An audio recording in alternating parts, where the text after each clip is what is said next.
Igbo bụ Igbo ekenekwa amụ na bụ ndị mana ege m ntị ya asị m ike onye Chinazere n'ụbọchị nke tata. Biko na enwere vidio our brother Father Philip Chidime, Prince Philip Chidime. Also okwu about the adoration ministry. Also, with the title was, Dear Priest of Adoration Ministries, your enemy must buy prayer is not Christianity. Ona come under this adoration. Even at this video, even at this post, the comment section did not care about Hanazu. If was the end there, na say ride on because he made to side benke hana hate so much. He made to side in keha. I wait bembu. He made to side in keha wait bembu because he did check that to post. In that post, he put picture of Father Joy Mwebe Mbaka o Bebe Monso o Father Okunelele uti photo had, and he made his post. Now let me read that post because now Obona Maga can nekwoku too much. Now again always fathers, with all due respect to your anointing and ministry, we need to speak this truth and clarity. There are prayers that should never come out of the mouth of a Christian, much less out of the mouth of a Catholic priest, and at the top of the list is a popular, fashionable, emotional, satisfying, but completely unchristian prayer. No si na-enwere ekpere na kwesịghị isi mmadụ n'ọnụ pụta, especially ndị Catholic, especially Catholic priest. Na-enwere ụdị ekpere na-eso okwu onye ilo m ya anwụ, onye ji aka ya agbaji aka mee nka n'ọzọ. Yatago o chefuzi ya na Psalm David was speaking. O si that na ịdị ka nnụnụ nọ na net na ndị net agbakago and nnụnụ a wee fepụ mbaka gụkwara ya n'egwu. We have escaped. Ọ gụrụ ya n'egwu. Now the father will say, whoever is monitoring you must buy. O si na those prayer na kwesịrị dị na-ekpe ekpe. Your enemy was spy by fire. Always those blocking your destiny must fall down and die. It sounds powerful. It sounds dramatic. It sounds spiritual. But unfortunate truth is, it is not Christianity.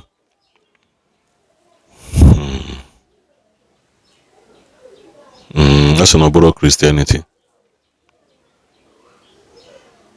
Mana we have Bible. Also, thou have prepared a table before me, a table for me in the presence of my enemies. You know, Taco? Also, in that form, also, thou have prepared a table for me in the presence of my enemies. And when I was there, so automatically, na-enwere ndị ilo. Mana how you deal with them is what matters. Father said the way he say deal with them case no, Father. Bible say and this kind goeth not except by fasting and prayer. Oh God. Anyway, kaina akakwa. Also,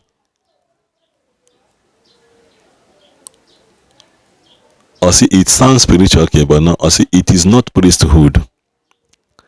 It is not a Catholic theology. It is Christianized witchcraft, the rest as holiness. Imana, most of the father no one obodo Igbo, amari ihe dịka anata mmadụ amusu. Mana ima same na ani Igbo, even in our Igbo culture and tradition, anyị nwere amusu, anyị nwere uke. I nwere aka nkuchasị, anyị nwere agaba n'iru ọnara aga. I nwere some core things nọ na ana Igbo anyị that abịa ndị church batazi by English name or sound wo gbagagbaga na ntị. Mana ihe ọka bụkwa bụ ihe ọ bụ. Ihe ọ bụ. Ịnọrọ ebe amụ operation of amusu na ndị nsị na aja is the same thing. Gịnị me ebe what if their logo ha nara anọ ebe ihe ọma na-adị. ha nara anọ ebe ihe ọma na-adị. That is it. That is why you hardly see onye na-eme ihe nsị na aja ahụ n'afọ. Despite their money, despite their fame, ahụ anaghị afọ ha. Unu n'obodo Igbo na-amara that na there are some unforeseen things na-aga. No matter how environment is peaceful, Bible says there are principalities and powers, there are thrones, there are princes, there are rulers of darkness. So those rulers of darkness, their operation is, once there is darkness, they are positioned to rule in darkness. So no matter how quiet an environment is, no matter how peaceful, no matter how holistic, no matter how no matter how na Washington DC, once there is darkness, those rulers of darkness are permitted to rule at that moment. That is what the Bible says. I am here most times to open your eyes so that because when treated this issue of witchcraft and occultism between 2019, 2020. So a lot of things about these entities. Mmadụ mgbe mmadụ ya abụọ na-enega anyị ma na onye anara agwago okwu ka ihe ibu n'ime na-irritate. So automatically onye ahụ bụ winch. He may not be aware. He may not be aware, because it took me last year to understand that many people are working for Satan, but they don't know they're actually working for Satan. That is what I mean. That is what it took me to understand the last year. Ha na-alụla ekwensu ọlụ, mana ha amarọ na ha na-alụla ekwensu ọlụ. Yes. Or no, I have been all like this in Abbas news ball. You are actually advertising for that and not knowing that in any advert. Kedeka betting see better in our midst today. Or Madajem or win or knows a win a call on ya, annual call, annual call. Usiona spirit here. Usiona we making away spirit here. That is it, man. I cannot afford you any here for that day because you're more than that. So it's left for you to understand what I am saying. Always say it is not priesthood, it is not Catholic theology. Priests are theologians. We should know better.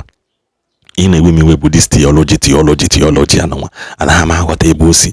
So we read theology before spirituality. Man, let's forge ahead. I will just be fast so that I forge ahead to another thing. Because a priest is not just a miracle dispenser. We are first and foremost teachers of faith, guidance of doctrine, interpreters of scripture, and witness of the gospel. So when priests, men trained in theology, scripture, moral reasoning, and Christian theology lead the faithful in violence-driven prayers that Jesus himself condemned, we must ask, what exactly are we forming?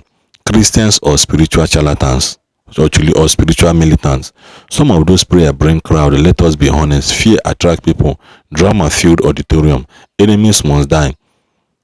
Makes people shout, cry, fall, and donate. But if the goal of a ministry is to increase your crowd, not to be deepen their Christianity, you will end up rising broken people, not disciple.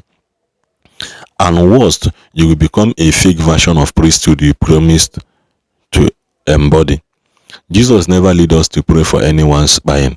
He let us remind ourselves of something we already know. Let the apostle ask Jesus for permission to call fire on people, and what the Nigerian Holy Ghost fire, Jesus must rebuke them sharply. Jesus rebuked James and John for wanting to call down a fire on a Samaritan village that had rejected him. He stated, do you not know what spirits are of you? He didn't clap, he didn't smile, he didn't say continue, he corrected them instantly. Jesus taught our postures. Jesus taught one posture towards enemy. Love your enemies and pray for those who persecute you. He did not say pray fire to kill them. This teaching is not optional. It is the essence of Christianity. Anyone outside outside this is witchcraft, spirituality wearing Christian clothes. Also, what about Esther? What about David? Some priests defend this violent prayer by quoting the Old Testament. Look at Esther and Haman. Look at David and his enemies. But fathers, as theologians, we know the difference between Old Testament revelation, New Covenant fulfillment, and Christological interpretation. We are not priests of David. We are priests of Jesus Christ. The Old Testament is interpreted through Christ, not against Christ. If you use Esther to contradict Jesus, then your theology has collapsed. Or see, when priests fear suspicion and spiritual violence, the faithful becomes paranoid, hostile, violently prayerful, emotionally unstable, depend on you, not on God. And then you become a powerful man of God because people believe you hold the gun of heaven. But Christianity without love, mercy, and forgiveness is not Christianity. It is ritualistic fear packaged as deliverance. Osika priests must return to the gospel. Fathers, allow me speak painfully. The Holy Spirit is not your hitman. You are not God's spiritual assassin. Priesthood is not a battlefield of ego. Our ministry must not imitate native doctors with microphone. We are priests of God, not spiritual contractors hired to buy enemies. If we continue preaching, buy them by fire, we will distort the gospel, destroy the spiritual mindset of the faithful, replace Christianity with emotional warfare, turn the altar into battlefield, turn the faithful into fear addicts, turn ourselves into performers, not pastors. If we want a large crowd, choose the cross, not violence. Yes, by your enemies, prayer brings numbers, but numbers without conviction are empty. Crowd without discipline are noisy graveyards. A priest whose aim is to form Christians, not customers. I say this with love and conviction. If we knowingly promote unchristian prayers, we are misleading the very people we vow to shepherd. We must have the courage to drop popular but wrong spiritual practice. We must unlearn this spirituality of fear and relearn the theology of Jesus. So this theology I behind need treat one day. If this theology, I need me treat here one day, so that they understand that spirituality comes before anything. This theology I treat here one day, but for now, hold the one.